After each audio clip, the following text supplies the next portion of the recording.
They type it away and hit send and off it goes. There's not the same emotional impact, but of course once that hits the other person, those feelings are still there. Everything is still just as powerful and even more powerful because you can read it over and over again. Bullying was hard enough when I was at school. When I was being bullied, I remember I couldn't wait to get home at the end of each day where I knew I was safe, at least until the next morning. But for students today, there isn't that same escape. Cyberbullying can be even worse than what goes on at school. Online bullying could be from texts. Like comment on someone's photo, mean messages on Facebook, Twitter, Instagram, Ask FM, Instant messaging, Snapchat, direct message, embarrassing pictures, photo editing, chatting, kit. You get the picture. Today's bully has many more avenues than a bully of the past.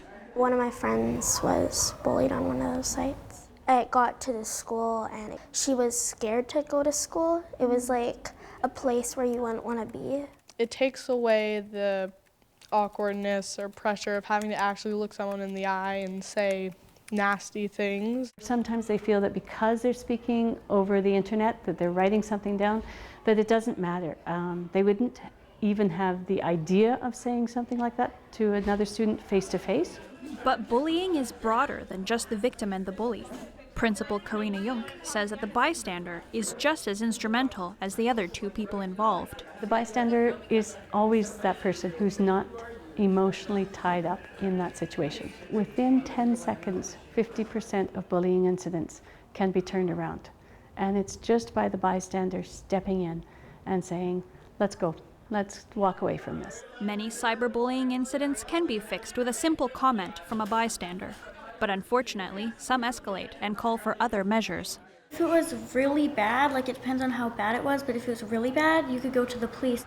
Our school liaison officers, we have one in every high school, and they deal with this on almost a daily basis. They're educating the kids, they're working with them. Teachers find out something, a slam that's been put on Facebook, harassment, threats, something degrading to that person's character or their race or their sexual orientation. They get involved very quickly. They deal with the youth, they deal with the parents, they deal with the school. They try to stop it. It could affect you in depression, or you could start being mean to other people because you're being defensive. It can definitely affect people, like making them have depression and like suicidal thoughts and stuff like that. Although most cyberbullying cases begin behind a screen and keyboard, Karina Junk and Gary O'Brien believe that the best way to get help and resolve the issue is talking to someone about it, face to face, and not keeping it in. Don't stay silent. Share it with your friends. They're there to support you. The teachers, your parents, any peers are out there, they're there to support you. It's not something you have to go through in isolation. We don't want someone to drop out of school. We don't want someone to suddenly isolate themselves and lock themselves in the rooms because they fear of an online attack. I think it'd make you feel pretty bad because so many people can see that. It's like everybody can see that instead of just one person. And because they don't know who it is, like they're just making images up in their head, so it gets worse and worse and worse. Seeing it in words, it hurts you, it affects you, and also when people collaborate off of that, you see all the people that agree, and it does something to you. The key is education, is working with the youth and letting them understand the power they possess.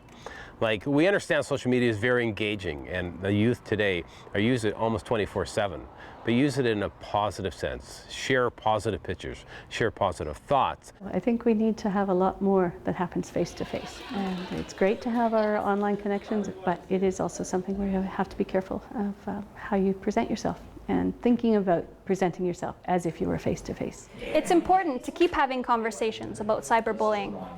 We need to support and stand up for each other.